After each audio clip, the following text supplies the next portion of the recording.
Now at 6, a prominent Charlotte businessman killed at the controls of his own plane.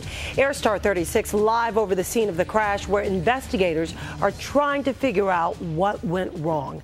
Good evening. I'm Sonia Gann. And I'm Dave Wagner. Skipper Beck, well known here in Charlotte for his family's car dealership and for his role with the Charlotte Bobcats. His single-engine plane went down this morning at the Rock Hill Airport. Our team coverage begins with Beth Shane live with details on the crash and the investigation this evening.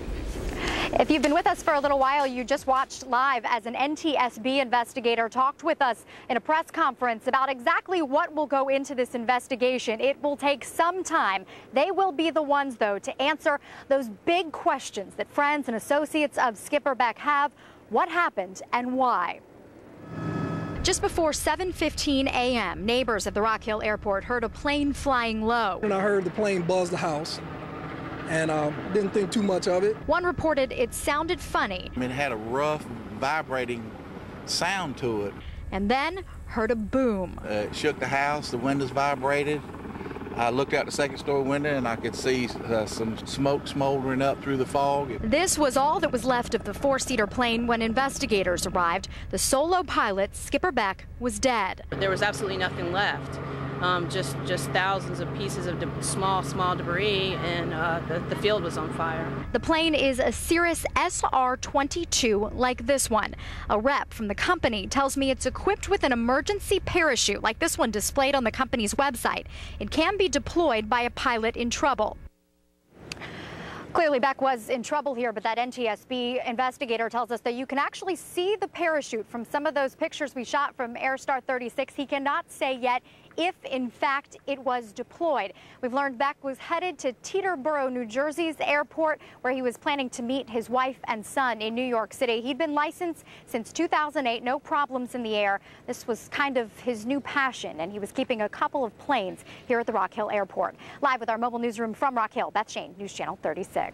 Well, even though many knew the name Skipper Beck, they may not have known what kind of person he really was.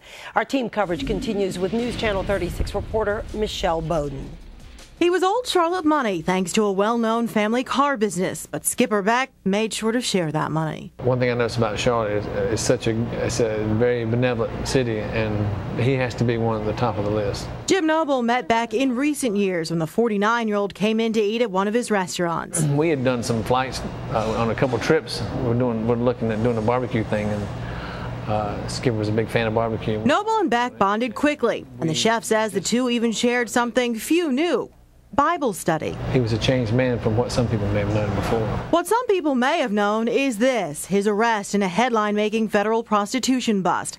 Beck was named in the scandal this past January, but it's not at all what Noble wants to talk about. Skipper had a giving heart. When he was your friend, he was your good friend, and he cared about you and he cared about your family, and he'll be missed. A wife, 2 boys, and a city, Noble says, have all lost a guy who these days he loved life. Really seemed to be enjoying a nice ride. It's just a great loss. It's a great loss for me as a friend, for all of his buddies who were good buddies with him. It's a great loss for the city.